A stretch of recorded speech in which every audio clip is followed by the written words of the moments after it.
Good morning students. ਬੇਟਾ ਅੱਜ ਆਪਾਂ ਚੈਪਟਰ ਫਸਟ ਜਿਹੜਾ ਹੈਗਾ ਇਹ ਰੀਡ ਕਰ ਰਹੇ ਸੀ, ਉਹਦਾ ਮੀਨਿੰਗ ਤੇ ਡੈਫੀਨੇਸ਼ਨ ਕਰਨੀਆਂ ਸੀ।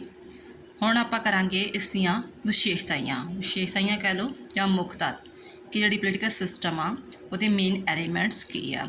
ਫਸਟ ਐਲੀਮੈਂਟਸ ਦੱਸਿਆ ਹੈਗਾ ਮਨੁੱਖੀ ਸੰਬੰਧਾਂ ਦਾ ਸਥਾਈ ਨਮੂਨਾ। ਇਹ ਤੁਹਾਨੂੰ 1 ਨੰਬਰ 'ਚ ਵੀ ਪੁੱਛ ਲੈਂਦੇ ਹੁੰਦੇ ਆ ਕਿ ਹਾਂ ਕਿ ਮਨੁੱਖੀ ਸੰਬੰਧਾਂ ਦਾ ਸਥਾਈ ਨਮੂਨਾ ਕੀ ਹੁੰਦਾ ਹੈ। ਕੀ ਆ ਕਹਿੰਦਾ ਜਿੱਥੇ ਵੀ ਰਾਜਨੀਤਿਕ ਪ੍ਰਣਾਲੀ ਪਾਈ ਜਾਵੇਗੀ ਨਾ, ਇਹ ਨਹੀਂ ਆ ਕਿ ਚਲੋ ਉੱਥੇ ਮਨੁੱਖ ਵਗੈਰਾ ਹੈਗੇ ਆ, ਠੀਕ ਆ। ਇਹ ਤਾਂ ਹੈ ਕਿ ਜਿੱਥੇ ਵੀ ਰਾਜਨੀਤਿਕ ਹੋਏਗੀ ਉੱਥੇ ਮਨੁੱਖਾਂ ਵਿੱਚ ਪਾਈ ਜਾਏਗੀ। ਕੋਈ ਜੰਗਲਾਂ ਵਿੱਚ ਤਾਂ ਰਾਜਨੀਤੀ ਪਾਈ ਨਹੀਂ ਜਾਂਦੀ ਹੈਗੀ, ਬਟ ਉਹਨਾਂ ਦੇ ਆਪਸੀ ਸੰਬੰਧ ਵੀ ਹੋਣਗੇ। ਐਗਜ਼ਾਮਪਲ ਦੇ ਤੌਰ 'ਤੇ ਕਿ ਉਹ ਕਿਸੇ ਨਾ ਕਿਸੇ ਜਿਵੇਂ ਪੋਲੀਟੀਕਲ ਪਾਰਟੀ ਨਾਲ ਸੰਬੰਧਿਤ ਹੋਣਗੇ, ਜਿਵੇਂ ਆਪ ਪਾਰਟੀ ਆ, ਕਾਂਗਰਸ ਪਾਰਟੀ ਆ ਜਾਂ BJP ਕੋਈ ਪਾਰਟੀ ਆ, ਤਾਂ ਉਹਨਾਂ ਦਾ ਆਪਸ ਵਿੱਚ ਇੱਕ ਪਾਰਟੀ ਦੇ ਤੌਰ 'ਤੇ ਇੱਕ ਦੂਜੇ ਨਾਲ ਰਿਲੇਟਡ ਵਗੈਰਾ ਹੋਣਗੇ ਕਿ ਹਾਂ ਵੀ ਮੈਂ ਇਸ ਪਾਰਟੀ ਨਾਲ ਸੰਬੰਧਿਤ ਹਾਂ। ਯਾਨੀ ਕਿ ਮਨੁੱਖਾਂ ਦਾ ਆਪਸ ਵਿੱਚ ਸੰਬੰਧ ਵਗੈਰਾ ਸਥਾਈ ਹੋਣਗੇ। ਉਹ ਰੀਅਰ ਚਾਂਸ ਆ ਕਿ ਆਪਣੀ ਪਾਰਟੀ ਚੇਂਜ ਕਰਨਗੇ ਜਾਂ ਆਪਣੇ ਵਿਚਾਰ ਚੇਂਜ ਕਰਨਗੇ।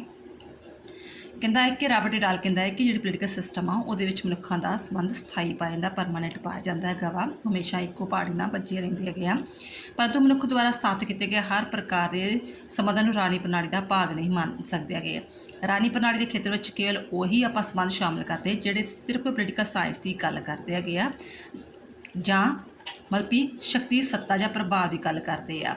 ਇਹਨੂੰ ਤੁਸੀਂ ਹੋਰ ਐਕਸਪਲੇਨ ਕਰ ਸਕਦੇ ਹੈਗੇ ਸਮਝਣ ਵਾਸਤੇ ਕਿ ਜਦੋਂ ਕੋਈ ਪਾਰਟੀ 'ਚ ਮੈਂਬਰ ਬਣਿਆ, ਕੋਈ ਆਪ ਪਾਰਟੀ ਦਾ ਜਾਂ ਕਾਂਗਰਸ ਪਾਰਟੀ ਦਾ ਮੈਂਬਰ ਬਣਿਆ ਹੈਗਾ ਵਾ,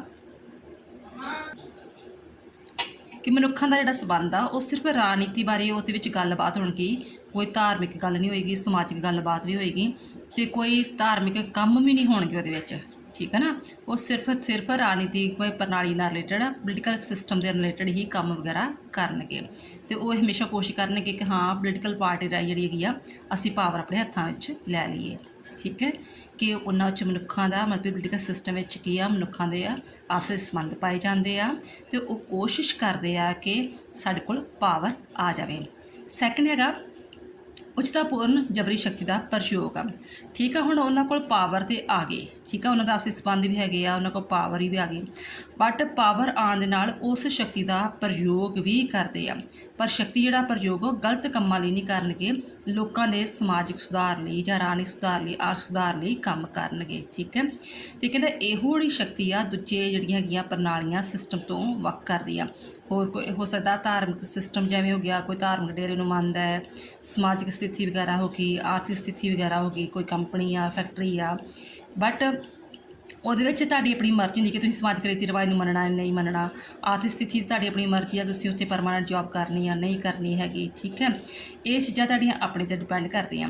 ਬਟ ਜਦੋਂ ਰਾਜ ਕੋਈ ਕਾਨੂੰਨ ਬਣਾ ਦਿੰਦਾ ਹੈਗਾ, ਕੋਈ ਪੋਲੀਟੀਕਲ ਪਾਰਟੀ ਜਦੋਂ ਉਹ ਆਪਣੀ ਸਰਕਾਰ ਬਣਾਉਂਦੀ ਹੈ, ਕੋਈ ਕਾਨੂੰਨ ਬਣਾ ਦਿੰਦੀ ਆ, ਆਪਣੀ ਸ਼ਕਤੀ ਦਾ ਪ੍ਰਯੋਗ ਕਰਦੀ ਹੈਗੀ ਆ, ਤਾਂ ਉਹ ਸਾਨੂੰ ਕਾਨੂੰਨ ਮੰਨਣਾ ਹੀ ਪੈਂਦਾ ਹੈ।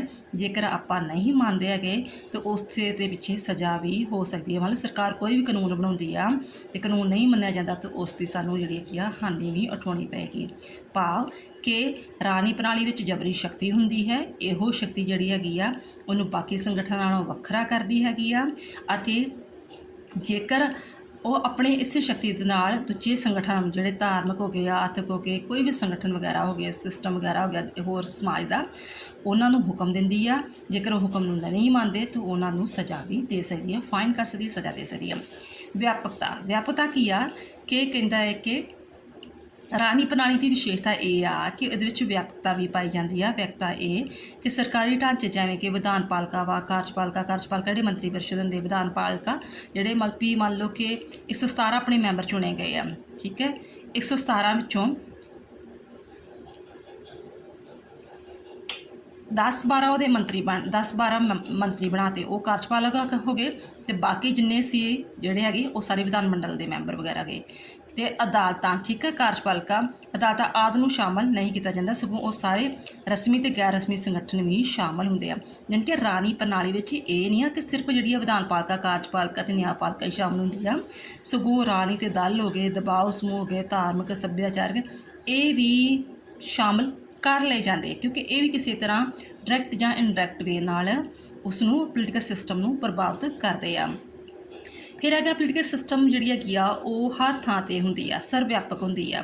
ਕਹਿੰਦਾ ਭਾਵੇਂ ਕੋਈ ਪਛੜਿਆ ਦੇਸ਼ ਹੋਵੇ, ਮਤਲਬ ਪਾਕਿਸਤਾਨ ਵਰਗੇ, ਅਫਗਾਨਿਸਤਾਨ ਦੇਸ਼ ਲਾ ਲਓ, ਕੋਈ ਭਾਵੇਂ ਬਹੁਤ ਜ਼ਿਆਦਾ ਵਿਕਸਿਤ ਦੇਸ਼ ਹੈ, USA, ਇੰਗਲੈਂਡ ਹੈ, ਕੈਨੇਡਾ ਵਾ, ਕੋਈ ਵੀ ਆ, ਹਰ ਦੇਸ਼ ਵਿੱਚ ਜਿਹੜੀ ਹੈਗੀ ਆ ਰਾਜਨੀਤਿਕ ਪ੍ਰਣਾਲੀ ਪਾਈ ਜਾਂਦੀ ਆ।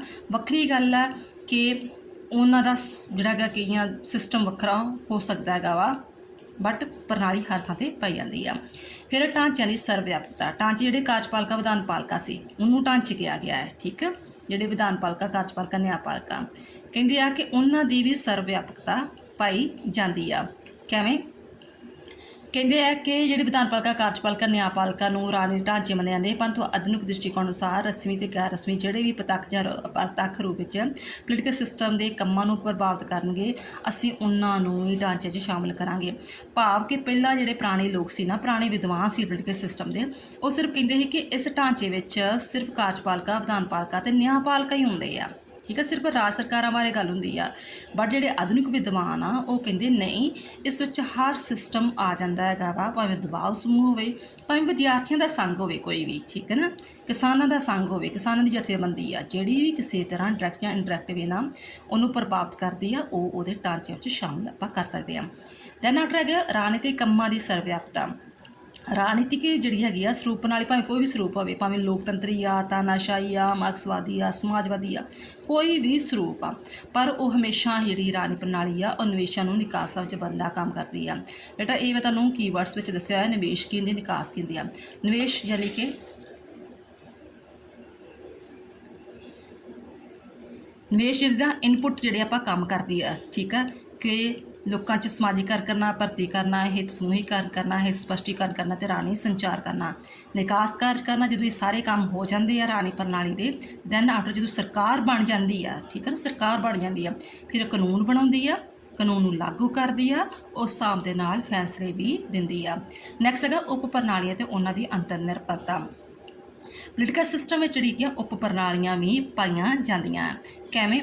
ਇੱਕ ਗੱਲ ਦੱਸੀ ਹੋਈ ਆ, ਜਿਵੇਂ ਮੰਨ ਲਓ ਕਿ ਐਗਜ਼ਾਮਪਲ ਆ ਕਿ ਪੜ੍ਹੇ ਲਿਖੇ ਲੋਕ ਜੇਕਰ ਮੰਨ ਲਓ ਇੰਡੀਆ ਵਿੱਚ ਹੋਰ ਦਸਾਈਆਂ ਸਾਲਾਂ ਬਾਅਦ ਇੰਡੀਆ 'ਚ ਬਹੁਤ ਜ਼ਿਆਦਾ ਲੋਕ ਪੜ੍ਹੇ ਲਿਖੇ ਹੋ ਜਾਂਦੇ ਆ, ਅਵੇਅਰਨੈਸ ਆ ਜਾਂਦੀ ਆ, ਅਤੇ ਨੈਚੁਰਲੀ ਸਾਡੇ ਦੇਸ਼ਾਂ ਦੀਆਂ ਸਰਕਾਰਾਂ ਵੀ ਚੰਗੀਆਂ ਆਉਣਗੀਆਂ, ਸਰਕਾਰਾਂ ਚੰਗੀਆਂ ਆਉਣਗੀਆਂ ਅਤੇ ਦੇਸ਼ ਦਾ ਸਿਸਟਮ ਸਹੀ ਸੁਧਰ ਜਾਏਗਾ।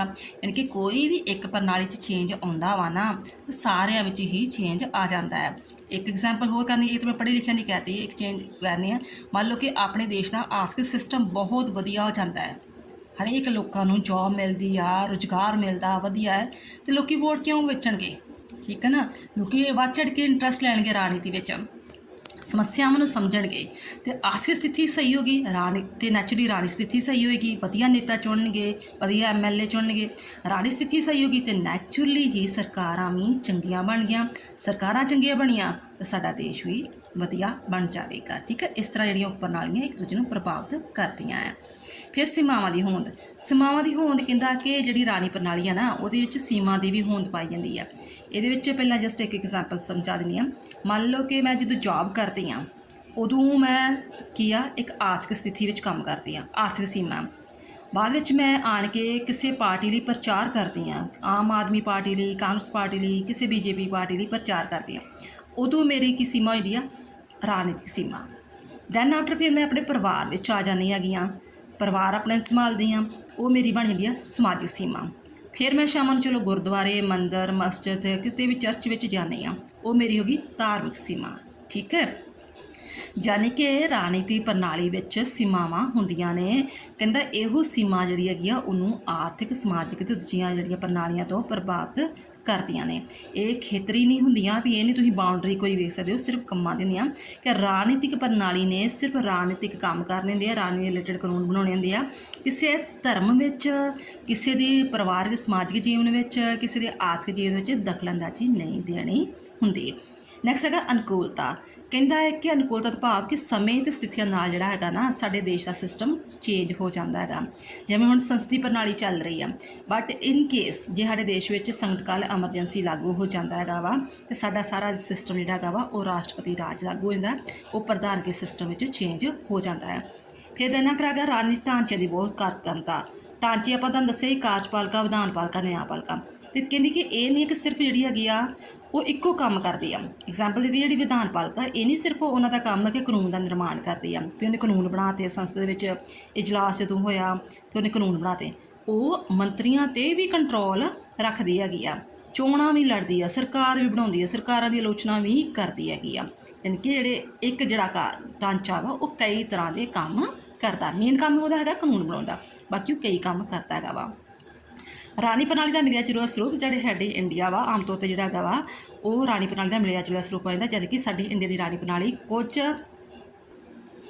ਕੁਝ ਪੱਖਾਂ ਤੋਂ ਪੱਛਮੀ ਆ ਅਤੇ ਕੁਝ ਪੱਖਾਂ ਤੋਂ ਪੂਰਬੀ। ਪੱਛਮੀ ਕਿਵੇਂ, ਜਦੋਂ ਆਪਾਂ ਉਦਾਰਵਾਦੀ ਵਿਚਾਰਧਾਰਾ ਅਪਣਾਈ ਹੈਗੀ ਆ, ਪੂੰਜੀਵਾਦੀ ਵਿਚਾਰਧਾਰਾ ਅਪਣਾਈ ਆ, ਅਤੇ ਪੂਰਬੀ ਕਿਵੇਂ, ਜਿਵੇਂ ਆਪਾਂ ਜਿਹੜੀ ਹੈਗੀ ਆ ਮਜ਼ਦੂਰਾਂ ਬਾਰੇ ਗੱਲ ਕਰਦੇ ਆ, ਮਾਰਕਸਵਾਦੀ ਵਿਚਾਰਧਾਰਾ ਅਪਣਾਈ ਹੈਗੀ ਆ। ਠੀਕ ਹੈ, ਇਸ ਤਰ੍ਹਾਂ ਸਾਡੀ ਰਲੀ ਮਿਲੀ ਆ।